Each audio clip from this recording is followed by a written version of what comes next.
Good morning, everyone. Today we are going to study second poem. Second poem जिसका नाम है an elementary school classroom in a slum, जिसे लिखा है Stephen Spender ने। इस पोयम में जो पोएट है वो हमें बताता है जो स्लम एरियाज में रहने वाले जो बच्चे हैं उनकी पुअर कंडीशन के बारे में। ना उनके पास खाने के लिए है, ना उनके पास अच्छे क्लासरूम्स है, ना वो अच्छे स्कूल में जा सकते हैं। तो चलिए शुरू करते हैं इस पोयम को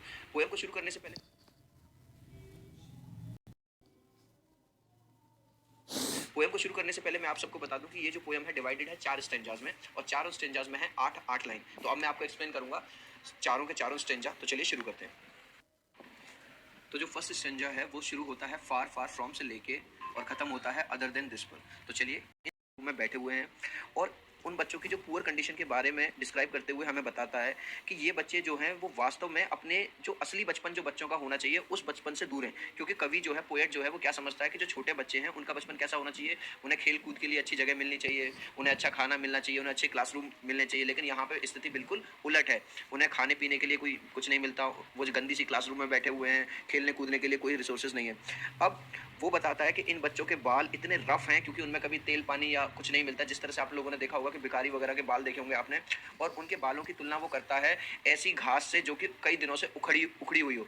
इसका मतलब ऐसी घास जिसमें कोई रूट ना हो। तो आपने देखा होगा अगर कोई घास जिसे हमने उखाड़ दिया तो वो कैसी हो जाती है, बहुत ज़्यादा रफ हो जाती है। फिर वो क्लास में रूम में बैठे हुए और बच्चों के बारे में बताता है, और हमें बताता है कि उस क्लासरूम में एक लंबी सी लड़की बैठी हुई है जिसने अपना सिर नीचे की तरफ झुकाया हुआ है।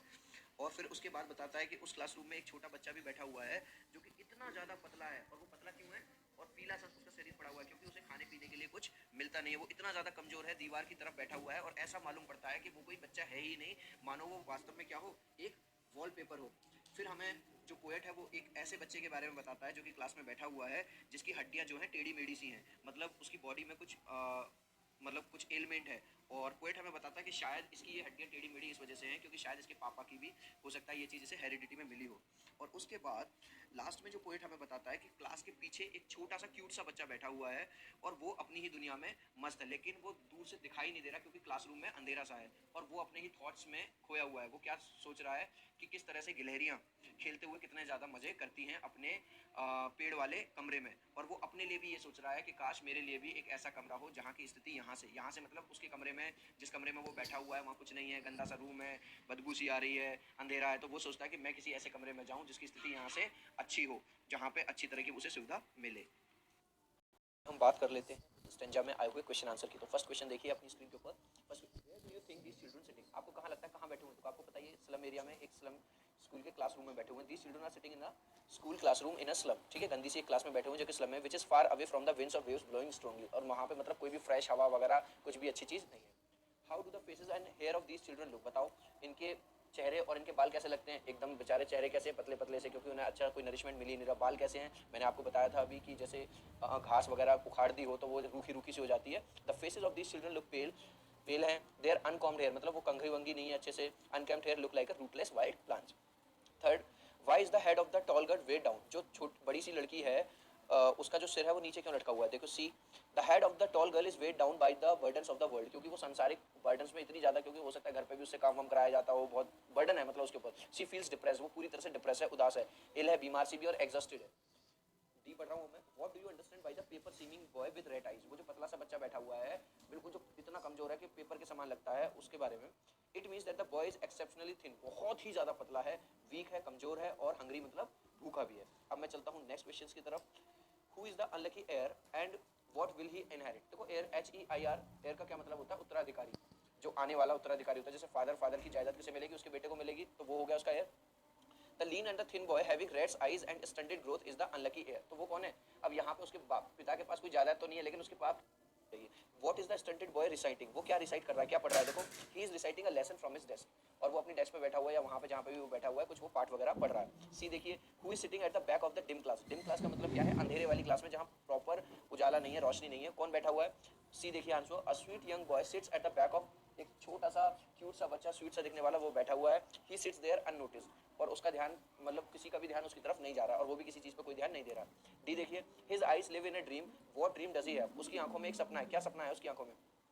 डी देखिए answer, the boy seems hopeful, उसे आशा है कि कल को जो आने वाला टाइम है वो अच्छा होगा। He dreams of a better time, कि उसका अच्छा टाइम आएगा। आउटडोर गेम्स वो खेलेगा, वो स्क्वेरल्स यानी गिलहरी के गेम को याद करता है। Of room made inside them stem of a tree, he dreams of many things other than this dim and unpleasant classroom, मतलब वो ये सोचता है कि उसका भी कोई ऐसा टाइम आए कि वो यहाँ के गंदे से इस क्लासरूम से निकल के, ऐसे माहौल से निकल के एक बढ़िया टाइम हो, खेलने के लिए भी उसे जगह मिले, अच्छा क्लासरूम हो, ग्रीन फील्ड्स में वो खेले कूदे और मजे करे। जो कि शुरू होता है ऑन्स और क्रीम वॉल से लेके और खत्म होता है एंड स्टार्स ऑफ वर्ड से। सो इन लाइंस में जो पोएट है वो हमें क्या बताता है कि ये जो क्लासरूम है जिसमें बच्चे बैठे हुए हैं वो इतना गंदा सा है कि इसमें ना क्रीम की खट्टी खट्टी सी बदबू आती है, जैसे क्रीम वगैरह सड़ जाती है, दूध से बनी हुई क्रीम जो सड़ जाती है उसमें और बताता है कि उस क्लास रूम की जो दीवारों पे उन लोगों के नाम गुदे हुए हैं जिन लोगों ने क्लासरूम को बनवाने में एक टाइम पे डोनेशन यानी पैसा वगैरह दिया हुआ।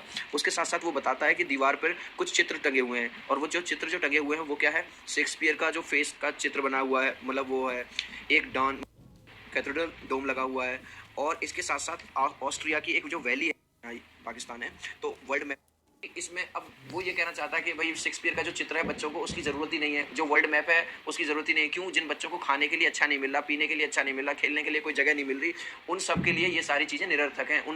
उन बच्चों के लिए इन सब चीज़ों का कोई मतलब नहीं रह जाता, क्योंकि उनका जो जीवन है वो पूरी तरह से अंधकार में है, पूरी तरह से अंधेरे में है, क्योंकि उनका भाई जब बच्चों को खाना पीना नहीं मिलेगा, अच्छी सुविधाएं नहीं मिलेंगी, तो उनका भविष्य जो है पूरी तरह से अंधेरे में है। और यहाँ पे कहीं ना कहीं वो टिप्पणी करता है उन पॉलिटिशियंस पे, जैसे इलेक्शन आने वाले हैं, ये कर देंगे, वो कर देंगे, वो कर देंगे, लेकिन उन सब चीज़ों से बहुत ज़्यादा दूर है, क्योंकि इनका जीवन पूरी तरह से कहाँ है, इस गंदे से क्षेत्र में, स्लम एरिया में सिमट के रह गया है।